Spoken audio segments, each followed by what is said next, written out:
Ya, sebetulnya memang perlu diulang juga bahwa memang Pak Prabowo ini paradigmanya paradigma baru Oke, dalam pembangunan Indonesia, terutama dalam pembangunan ekonomi ya.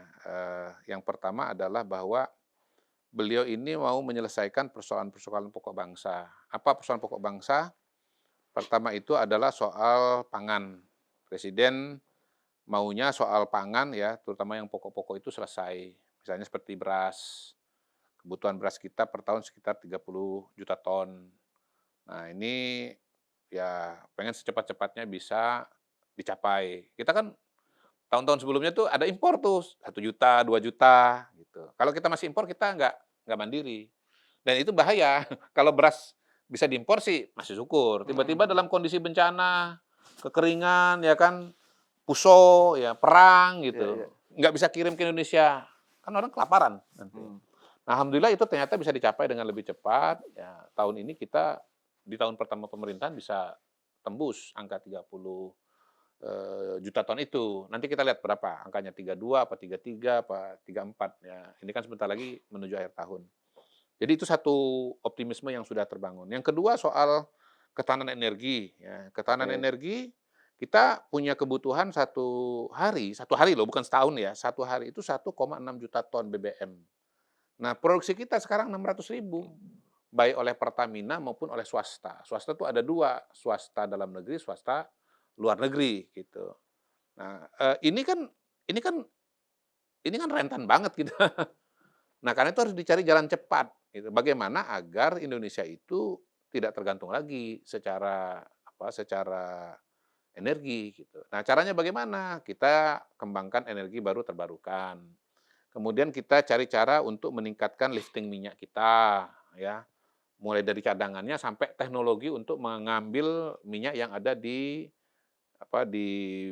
bawah permukaan tanah, gitu. Kemudian juga kita gunakan teknologi dengan yang namanya bioetanol, dari sawit, dari singkong, mmm, dari bahan-bahan yang lain lagi. Kebetulan kalau bicara bioetanol yang datang dari sawit, kita ini merupakan negara dengan kebun sawit dan produksi, minyak sawit terbesar di dunia, gitu. mmm, Nah, bagaimana sebagian mungkin dipakai untuk dalam negeri, untuk makanan, untuk kimia, dan dijual ke luar negeri, tetapi sebagian lagi itu digunakan untuk, kombinasi bahan bakar, gitu loh. mmm, Jadi kita punya jalan lah untuk mhm, menuju kepada kemandirian, energi. Yang ketiga kemandirian pertahanan, ya, itu adalah hal-hal pokok yang mau diperkuat oleh Bapak Presiden. Kita tidak akan bisa menjadi bangsa yang kuat kalau PR-PR ini tadi, itu belum diselesaikan, gitu. Nah, yang kedua, beliau mengingatkan kita bahwa sorry, sebelum kedua, jadi 3 matra itu ya? Ketahanan pangan, pangan, energi, dan ketahanan energi, pertahanan sama militer, ketahanan pertahanan. pertahanan, ya. Oke, Nah, terus? yang berikutnya lagi, Presiden sangat menekankan pentingnya pasal 33 Undang-Undang Dasar 45 ya, perekonomian disusun azas kekeluargaan. Kemudian, cabang-cabang produksi yang penting bagi negara dan menguasai hajat hidup orang banyak dikuasai oleh negara. Bumi, air, dan kekayaan alam yang terkandung di dalamnya dipergunakan sebesar-besar kemakmuran rakyat. Nah, pada titik itu Hafal beliau ya, Mister Q ya? hah? Ini hafalnya sebelum menjadi ketua KSP atau sejak dulu? Setelah Pak Prabowo jadi presiden. Terus terang, hafal itu setelah Pak Prabowo jadi presiden, karena beliau berpidato berulang kali Oke gitu. oke oke. Sehingga karena sering mendengar beliau kita hafal, yang kedua kita tahu bahwa itu adalah titik tekan dari Presiden Prabowo, Soalnya gitu. sebelum sebelum Pak Prabowo jadi presiden kan Nah, Mister Q urusannya kan soal, apa itu namanya, elektabilitas, iya iya, soal apa itu, survei. itu kan Polster, sekarang kan kepala staf. Iya iya iya iya. Oke oke, lanjut lanjut, sorry sorry. Jadi itu Nah, pasal tiga iya iya, tiga. pasal 33 itu. Jadi beliau sangat ingin mengurangi kesenjangan yang terjadi. Beliau sudah berulang kali mengatakan bahwa ekonomi kita tuh timpang dari penguasaan lahan, dari jumlah kekayaan gitu. Dan saya lihat angka-angkanya memang itu betul gitu. Jadi presiden ingin agar distribusi kemakmuran itu betul-betul terjadi. Karena menurut dia kalau kesenjangan ini terlalu besar dan terus seperti itu, maka kita sebagai bangsa itu rentan, rentan dari dalam gitu. Nah, ada banyak cara yang beliau lakukan ya. Pertama, misalnya nih ya, ya devisa hasil ekspor. Devisa hasil ekspor tuh kan dominan kita ini kan kekayaan alam kan, Hmm. dari minyak sawit, dari tambang, itu kalau yang sudah-sudah itu duitnya, devisanya taruh di luar, Mhm. sekarang harus tinggal di dalam negeri, minimal 1 tahun. Supaya apa? Supaya duitnya dipakai untuk menggerakkan kegiatan ekonomi. Ya. Kalau kegiatan ekonomi bergerak, ya rakyat kan akan ada pekerjaan, Hmm. ada pendapatan, ada pemasukan, ada pengeluaran, kegiatan ekonomi itu berjalan. Kemudian, beliau menelusuri ya, lahan-lahan sawit. Tadi saya sudah diceritakan juga di episode sebelumnya. Mhm, mhm. Begitu ditelusuri ternyata sekitar 4 juta hektar itu ilegal, dalam pengertian apa? Tidak sesuai dengan izin yang keluar. Oke. Misalnya izinnya 10.000, di lapangannya Mhm, 12.500. mhm. Nah, yang lebih-lebih ini itu disita oleh negara. Iya, iya, iya. Disita itu konsekuensinya, pertama, itu disuruh bayar denda, sekian hektar kali sekian tahun. Uangnya ke mana? Bayar ke negara. Buat apa Mmm. duitnya? Untuk membiayai aneka program. Kemudian nanti tiap tahun ya, setiap bulan kan akan ada produksi ya, nanti dikelola oleh negara, oleh BUMN, Agrinas Palma namanya.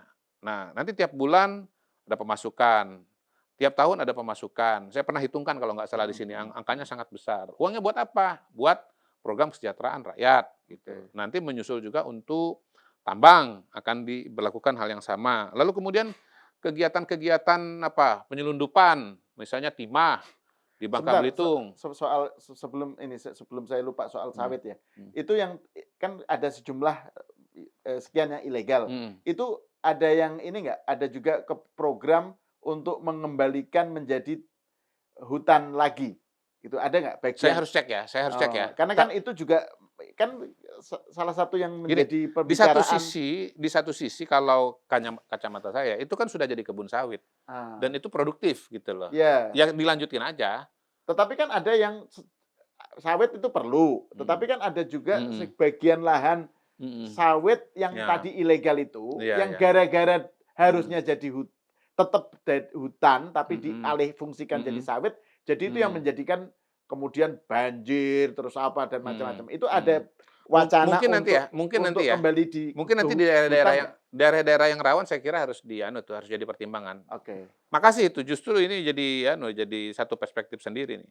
Jadi mungkin saja nanti tidak semua, kebun sawit yang keluar dari koridor itu Mhm. akan terus jadi kebun sawit. Untuk Iya, daerah-daerah yang memang rentan dan rawan secara apa, rawan bencana alam iya. mungkin bisa dikembalikan lagi jadi kebun apa, dikembalikan jadi hutan gitu ya. Mmm, mhm. Makasih. Justru ini satu insight baru nih. Iya, Ini iya, iya. pentingnya berdialog dengan masyarakat seperti ini kan. Pentingnya podcast seruput. Pentingnya Nah, podcast tersebut iya, ya, iya, iya. bisa Oke, memberikan satu perspektif. lanjut, lanjut yang tadi soal. Ya termasuk juga yang lebih operasional misalnya bagaimana yang lebih apa, lebih lebih mikro misalnya, bagaimana pemerintah mendorong dibangunnya koperasi merah putih. Koperasi Oke. merah putih itu kan tujuannya untuk membantu masyarakat. Pertama menyediakan kebutuhan sehari-hari, bagaimana supaya barangnya ada, harganya murah, ya toh. Kemudian juga, koperasi itu bisa jadi off taker untuk produksi-produksi masyarakat. Misalnya di Sumatera Barat kalau tidak salah. Ada satu desa, satu kelurahan yang masyarakatnya itu adalah para pengrajin madu. Mereka pelihara lebah dan lebahnya itu off taker-nya atau pembelinya adalah koperasi Mmm, gitu. Nah, mereka tidak menerima duit dari koperasi, tapi mereka bisa ambil barang oke. gitu. Jadi petani kasih madu dinilai dengan uang setara berapa rupiah, itu dipakai untuk ngambil barang gitu, Ba kebutuhan sehari-hari. barang maksudnya kebutuhannya si petani itu? Oke, Kebutuhan sehari-hari, oke. kebutuhan keluarga, Kayak barter gitu ya? semacam itu, ya. Mekanisme persisnya saya nggak hafal Iya, itu, iya, iya, tapi iya. pasti ada ininya, ada pembukuannya. Kemudian juga di situ misalnya akan eee, dibangun buat distribusi pupuk, LPG, ada klinik, yang intinya bisa memberikan pelayanan kepada masyarakat. Nah, karena ini koperasi yang notabene adalah, prinsip prinsip bekerjanya itu adalah dari anggota oleh anggota untuk anggota, modalnya itu dimiliki oleh anggota, bukan milik-milik pribadi, maka diharapkan distribusi kesejahteraan itu akan lebih merata, Oke. gitu. Karena kalau operasinya untung, itu kan balik lagi ke anggota dalam bentuk sisa hasil usaha, kalau Mhm. koperasinya untung. Itu salah satu cara yang dirumuskan oleh presiden untuk meningkatkan kesejahteraan masyarakat. Dan bagaimana agar kesenjangan ini menjadi berkurang gitu. Mmm, Jadi pemain-pemain ekonomi itu bukan cuma yang besar-besar, tetapi juga ada pemain-pemain yang merupakan bagian dari masyarakat gitu. mmm, Singkatnya ceritalah, itu yang besar itu nanti bukan cuman titik-titik Maret sama titik-titik Maret, tetapi oke juga Koperasi Merah Putih, oke. ya. Ini Paham bagian maksud saya? iya iya iya. Titik-titik-titik Maret ya. Enggak sih. Bagus juga jawabnya, nanti biar kita tanya dengan Iya iya netizen. iya iya. Titik-titik Maret sama titik-titik Maret Iya iya gitu. iya Tapi iya. juga ada Koperasi Merah Putih. Koperasi-koperasi. Iya. Saya paham, tapi kan saya ngakunya enggak gitu. Iya iya iya. Enggak, Ya jadi sengaja ini biar pemirsa tertarik nanti untuk kasih ini bagian komentar. dari tadi itu ya, implementasi soal pasal 33 tadi Iya, itu ya? implementasi pasal 33. Nah, kemudian yang penting juga, karena kita mau jadi bangsa yang maju, negara yang maju, itu tidak ada negara maju tanpa SDM yang berkualitas. Dari segi kesehatan, Oke. dari segi intelijensi, dari segi pendidikan. Maka kemudian masuklah program-program yang besar, yang banyak, yang baru berkaitan dengan kesehatan. Cek kesehatan gratis, supaya apa? Kualitas kesehatan bisa dikontrol, ya kan? Itu sudah Penyakit-penyakit jalan yang ya? sudah berjalan, sekarang udah berapa ya? Itu di 60 juta, puskesmas, 70 di juta. apa, Di di semua puskesmas. oke. Di semua puskesmas. Jadi pasal kalau belum, ya itu silakan datang aja ke puskesmas sesuai dengan domisili. Jadi saya bisa pakai podcast ini, Mhm, potongan video ini, terus saya heeh. kasihkan ke petugasnya ini loh. Nggak Saya perlu oh, nggak perlu. Pokoknya datang soalnya aja. gratis ya? Datang gratis, Gratis, ya ya gratis. ya. Itu kalau dinilai dengan uang, kalau kalau medical check up sendiri mungkin harganya bisa Rp2 juta itu. Mmm, mhm mhm. Jadi datang, nanti akan, diperiksa mata, tekanan darah, darah kita sendiri, lalu kemudian, apa namanya, gigi gitu, akan diperiksa, nanti Oke. akan diidentifikasi sama dokternya, Mmm, ada risiko-risiko. Nah, ya, kalau ada risiko-risiko tentu kalau penyakit ya, dikasih obat, mmm, kalau masih potensi dikasih tahu, oke. diingatkan. Beberapa penyakit itu kan balik lagi bukan satu malam, tapi tanda-tandanya udah mulai terbaca, Akumulasi. akumulasi, Iya misalnya iya. soal diabetes mellitus, Iya itu iya kan iya. tidak dalam satu malam. Kalau sudah punya kecenderungan darah tinggi, terlalu banyak makan gula, mengkonsumsi gula, mungkin diberhentikan sama sekali misalnya Mmm. gitu. Terlalu banyak kopi manis, mulai sekarang kopi pahit. Contohnya ya, Iya itu iya contoh iya iya. konkret, contoh konkret. Iya iya iya. Kemudian MBG, Mmm, MBG itu kan untuk menghilangkan stunting pada anak-anak, untuk meningkatkan menghilangkan anemia, mhm. meningkatkan ini, pertumbuhan otak karena protein diberikan yang bagus. Ya supaya apa? Supaya nanti kita punya sumber daya manusia itu sehat dan cerdas. Materi yang bagus, guru yang bagus, kurikulum yang bagus. Kalau anaknya intelijensi kurang kan nggak optimal juga Mhm gitu mhm loh. mhm. Ini saya ada Mhm, beberapa pertanyaan soal terkait soal mhm, aplikasi tadi itu ya, mhm. tapi itu nanti saya Iya. lanjut lanjut. Ya kemudian untuk Se sekolahnya sendiri, sekolah belasan ribu sekolah direvitalisasi, maksudnya itu direnovasi. sekolah rakyat maksudnya? Bukan? Semua sekolah, Oke. kita kan ada ratusan ribu sekolah di seluruh Indonesia. Kemudian yang Maksudnya negeri ini sekolah negeri atau secara umum? sekarang Iya, yang revitalisasi tadi itu loh, revitalisasi revitalisasi sekolah, sekolah, heeh. itu sekolah negeri saja atau Nanti saya cek lagi ya, oke heeh, persisnya. Kalau kalau saya kemarin ngunjungin sekolah-sekolah negeri itu. oke oke. Nah, yang jelas untuk negeri dulu itu adalah panel interaktif digital. Oh, oke oke, yang Iya, pernah yang kita layar bicarakan seperti ini kan sebelumnya. saya Ya pernah ya ya ceritakan ya, ya ya bagaimana ya. nanti panel interaktif digital itu ada bahan-bahan pendidikan yang di dalamnya itu bisa menjadi materi pengajaran bagi Itu yang anak-anak anu di ya, luar Jawa, di daerah pelosok, yang mungkin gurunya kurang, kualitas gurunya kurang gitu. yang digitalisasi pembelajaran ya Iya, di jalan istilahnya? pembelajaran. Tahun ini dikirim satu, tahun depan presiden mau kirim 3 Oke kepada oke. sekolah-sekolah negeri. Mhm Ya mhm. mungkin nanti pada gilirannya juga bisa aja sekolah swasta juga Oke. gitu. Jadi untuk yang tidak mampu ada sekolah rakyat, ya. Untuk yang jenius, yang pinter, yang berbakat ada sekolah Garuda. Jadi Jadi ini semua dalam klaster, program peningkatan pengembangan sumber daya manusia? pengembangan sumber daya manusia. Ya, Itu oke. bahasa dari saya ya, bahasa dari saya. Saya mencoba merangkum dengan agar lebih sederhana dan lebih Oke oke. dimengerti. Begitu banyak program dari presiden. Nah ini Terus terus semua juga sekolah rakyat. iya, ini semua kan tantangannya adalah pada level implementasi. Nah, Contoh betul. ya, sekolah rakyat. Sekolah rakyat yang sedang berjalan ini ada 66, itu adalah 166 itu adalah sekolah rakyat transisi, ya. Ini menggunakan lahan-lahan, gedung-gedung, misalnya balai-balai dari Kementerian Sosial. Saya ketemu di beberapa titik bekas hotel Pemda, di beberapa titik bekas sekolah, ditransformasi menjadi sekolah rakyat. Tapi sebetulnya akan dibangun sekolah rakyat permanen. Nah, sekolah rakyat permanen nanti ada sekolahnya, ada asramanya, ada fasilitas olahraganya, gitu. Itu Ini di PR bawah berikutnya, Kemensos ya? Kementerian Sosial. Jadi untuk sekolah rakyat transisi ini sudah berhasil, sudah berjalan. Saya sudah melihat bagaimana proses itu berjalan di sekolah. Saya ngikutin dari Perpres, ikutin dari seleksi siswa. Sekarang saya ngelihat bagaimana siswa ada di dalam, menjalani kehidupan sehari-hari, dan itu sangat mengembirakan. Anak-anak lebih segar, Mhm. lebih cerah, lebih bersemangat, kondisinya menjadi lebih baik dibandingkan dengan kehidupan sebelumnya. Nah, tapi tantangan berikutnya kan bagaimana mau membangun sekolah permanen, Oke. ya kan? Bangun sekolah, bangun secara fisik, merekrut Ka guru, Kalau sekolah permanen itu artinya lama-lama akan menjadi di bawah Kementerian Kemendikbud? sementara tetap Kementerian Sosial. Oke. Iya, sementara tetap Kementerian Ya, ya. Sosial.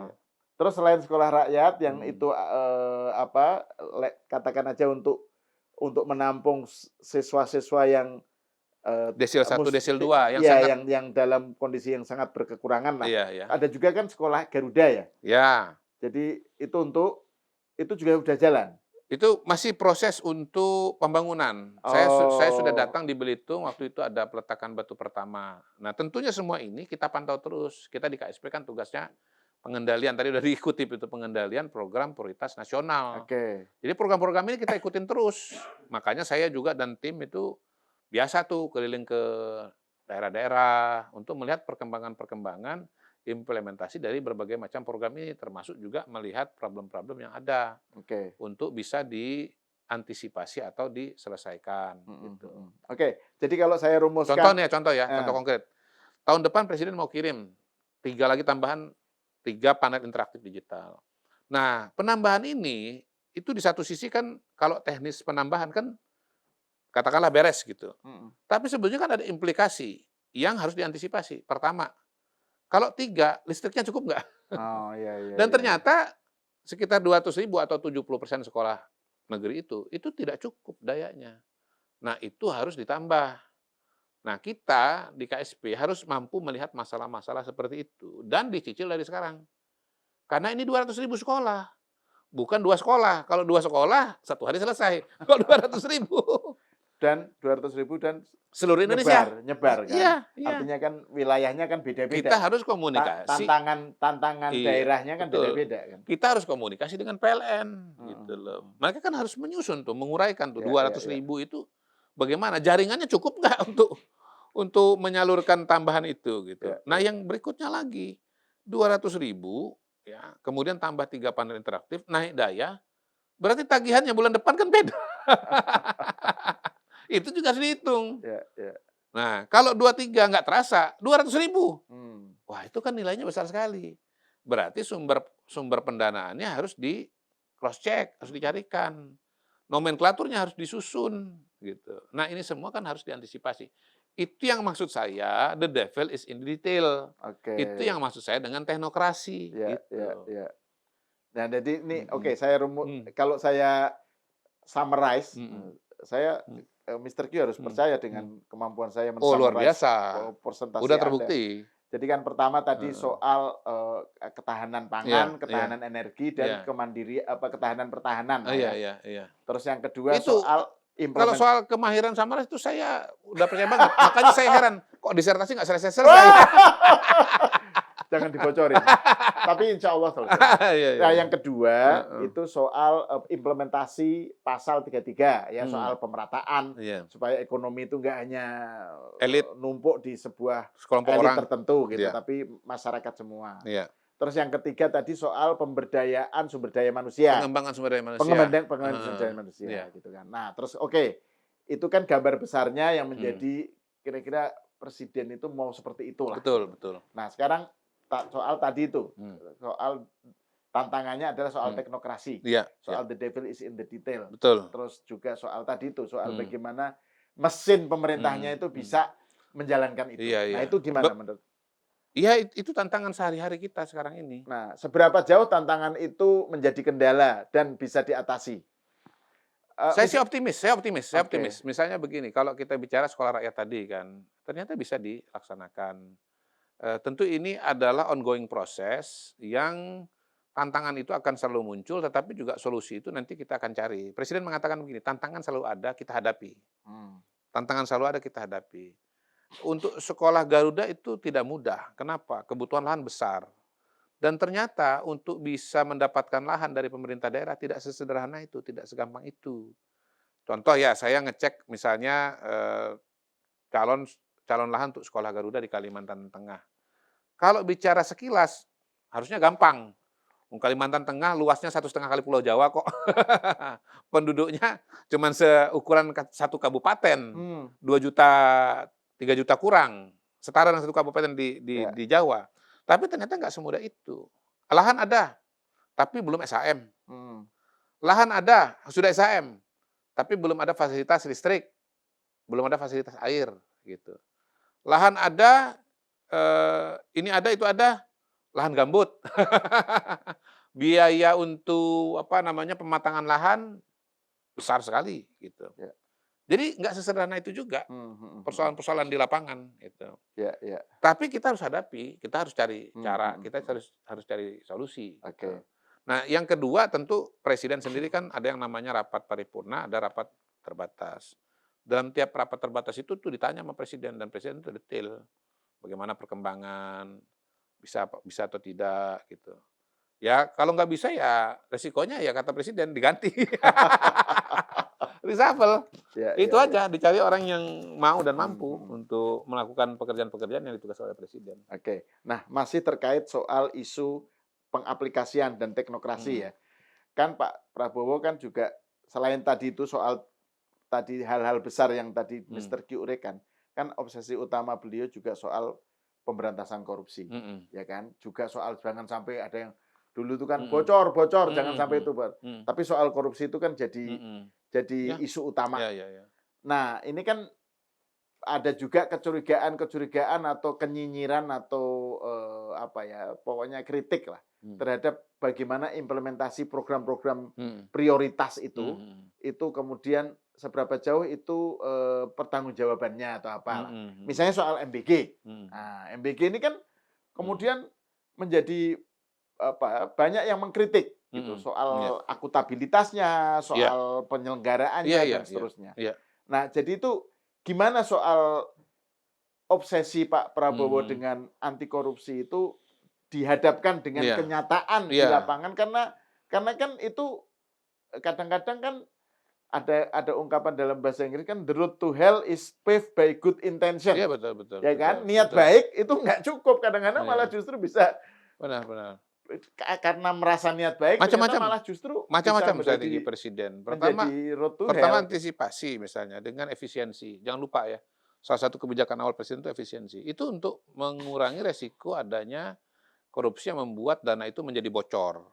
Jadi beliau melakukan efisiensi dan dialokasikan untuk program-program yang memang menjadi prioritas, itu yang pertama. Yang kedua, sekarang kan pengawasan kan luar biasa.